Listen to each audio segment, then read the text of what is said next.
तो महाभारत के 5वें भाग में धृतराष्ट्र, पांडु तथा विदुर के जन्म की कथा का वर्णन किया गया है। सत्यवती के चित्रांगद और विचित्रवीर नामक 2 पुत्र हुए। शांतनु का स्वर्गवास चित्रांगद तथा विचित्रवीर के बाल्यकाल में ही हो गया था, इसलिए उनका पालन पोषण भीष्म ने किया। भीष्म ने चित्रांगद के बड़े होने पर उन्हें राजगद्दी पर बिठा दिया, लेकिन कुछ ही काल में गंधर्वों से युद्ध करते हुए चित्रांगद मारा गया। इस पर भीष्म ने उसके अनुज विचित्रवीर को भी राज्य सौंप दिया और भीष्म को विचित्रवीर के विवाह की चिंता हुई।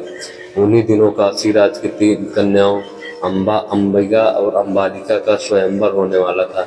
उनके स्वयंवर में जाकर अकेले भीष्म ने वहां आए समस्त राजाओं को परास्त कर दिया और तीनों कन्याओं का हरण करके हस्तिनापुर ले आए। बड़ी कन्या अंबा ने भीष्म को बताया कि वह अपना तन-मन राजा शाल्व को अर्पित कर चुकी है। उसकी बात सुनकर भीष्म ने उसे राजा शाल्व के पास भिजवा दिया और अंबिका और अंबालिका का विवाह विचित्रवीर के साथ करवा दिया। राजा शाल्व ने अंबा को ग्रहण नहीं किया, अतः वह हस्तिनापुर लौट आई और भीष्म से बोली, हे आर्य, आप मुझे हर कर लाए हैं, इसलिए आप मुझसे विवाह करें। किंतु भीष्म ने अपनी प्रतिज्ञा के कारण उसके अनुरोध को स्वीकार नहीं किया। अंबा रुष्ट होकर परशुराम के पास गई और उनसे अपनी व्यथा सुनाकर सहायता मांगी। परशुराम ने अंबा से कहा, हे देवी, आप चिंता ना करें, मैं आपका विवाह भीष्म के साथ करवाऊंगा।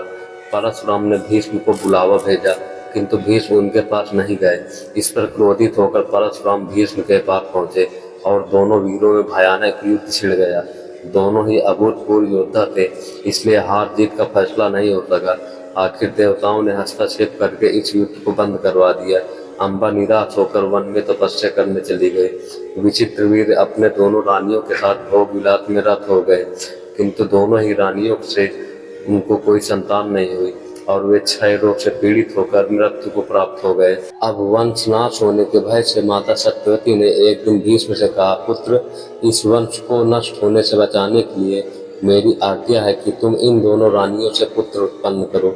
माता की बात सुनकर भीष्म ने कहा, माता, मैं अपनी प्रतिज्ञा किसी भी स्थिति में भंग नहीं कर सकता। यह सुनकर माता सत्यवती को अत्यंत दुख हुआ। अचानक उन्हें अपने पुत्र वेदव्यास का स्मरण हो आया। स्मरण करते ही वेदव्यास वहां उपस्थित हो गए। सत्यवती उन्हें देखकर बोली, हे पुत्र, तुम्हारे सभी भाई निसंतान ही स्वर्गवासी हो गए, अतः मेरे वंश का नाश होने से बचाने के लिए मैं तुम्हें आज्ञा देती हूँ कि तुम उनकी पत्नियों से संतान उत्पन्न करो। वेदव्यास उनकी आज्ञा मानकर बोले, माता, आप उन दोनों रानियों से कह दीजिए कि वे 1 वर्ष तक नियम व्रत का पालन करते रहें, तभी उनको गर्भ धारण होगा। 1 वर्ष व्यतीत हो जाने पर वेदव्यास सबसे पहले बड़ी रानी अंबिका के पास गए। अंबिका ने उनके तेज से डरकर अपने नेत्र बंद कर लिए। वेदव्यास लौटकर माता से बोले, माता, अंबिका का बड़ा तेजस्वी पुत्र होगा, किंतु नेत्र बंद करने के दोष के कारण वह अंधा होगा।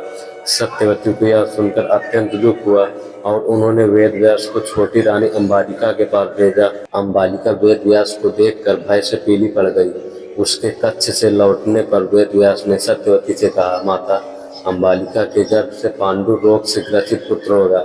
इससे माता सत्यवती को और भी दुख हुआ और उन्होंने बड़ी रानी अंबालिका को पुनः वेदव्यास के पास जाने का आदेश दिया। इस बार बड़ी रानी ने स्वयं न जाकर अपनी दासी को वेदव्यास के पास भेज दिया। इस बार वेदव्यास ने माता सत्यवती के पास आकर कहा, माते, इस दासी से वेद वेदांत से पारंगत अत्यंत नीतिवान पुत्र उत्पन्न होगा। इतना कहकर वेदव्यास तपस्या करने चले गए। समय आने पर अंबिका के गर्भ से जन्मांध धृतराष्ट्र, अंबालिका के गर्भ से पांडु रोग से ग्रसित तथा दासी के गर्भ से धर्मात्मा विदुर का जन्म हुआ। बालक धृतराष्ट्र, पांडु और विदुर अब बड़े होने लगे।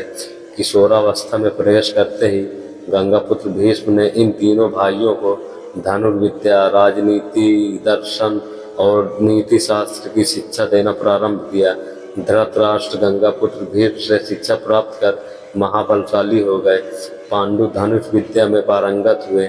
इधर विदुर भी नीति शास्त्र में निपुण हो गए। तो दोस्तों, महाभारत की 5वीं कथा यहीं पर समाप्त होती है। 6वीं कथा सुनने के लिए हमारे YouTube चैनल को सब्सक्राइब कर लेना और बेल आइकन में प्रेस कर देना, ताकि जब भी हम वीडियो अपलोड करें तो उसका नोटिफिकेशन सबसे पहले आप तक पहुंचे। तो दोस्तों, फिर से मिलते हैं एक नए वीडियो के साथ।